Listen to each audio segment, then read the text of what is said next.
রাসূল সাল্লাল্লাহু আলাইহি ওয়াসাল্লাম আল্লাহর বিধান লঙ্ঘিত হলে রেগে যেতেন, এছাড়া রাখতেন না। একবার তাহাজ্জুদের সময় সাইয়েদনা আলী রাদিয়াল্লাহু তাআলা আনহু আর ফাতেমা রাদিয়াল্লাহু তাআলা আনহাকে ডাকতে গেলেন তাহাজ্জুদ পড়ার জন্য। কিসের জন্য?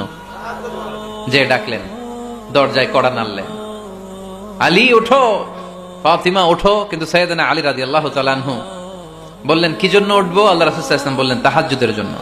আলী রাদিয়াল্লাহু তাআলা আনহু একটু কৌশল করে বললেন, আমাদের রুহু তো আল্লাহর হাতে। রুহু কার হাতে? আল্লাহ যখন রুহু ফিরাই দিবে তখন ঠিকই উঠবো, পড়বো তাহাজ্জুদের নামাজ, পড়বো, রুহুটা ফিরে আসুক, পড়বো। একটু কৌশল করলেন। তো রাসূল সাল্লাল্লাহু আলাইহি ওয়াসাল্লাম এই কৌশলটারে পছন্দ করলেন না। রাসূল সাল্লাল্লাহু আলাইহি ওয়াসাল্লাম আমি বলা মাত্রই যেন উঠে যায়। রাসূল সাল্লাল্লাহু আলাইহি ওয়াসাল্লাম তখনও রেগে গেলেন। বুখারীর বর্ণনা, তিনি ফিরে আসতেছিলেন আর রাগে নিজের রানের মধ্যে চাপড়াচ্ছিলেন এরকম, ওয়াকার আল ইনসানু আকসারা শাইইন জাদালা। আরে মানুষ কত ঝগড়া করতে জানে, আরে মানুষ কত তর্ক করতে জানে, মানুষ যে কত ঝগড়া করে, মানুষ যে কত তর্ক করে, নিজের উপর নিজে ঝাল মিটাচ্ছিলেন রানের মধ্যে চাপড়াতে চাপড়াতে। সুবহানাল্লাহ পড়েন। আক্রমণ করলে রাখতেন না, ওটের নারী ভুড়ি চাপিয়ে দিলে রাখতেন না, কিন্তু ধর্মীয় বিধান লঙ্ঘিত হলে বিশ্বনবী রেগে যেতেন, চিল্লা এখন সুবহানাল্লাহ।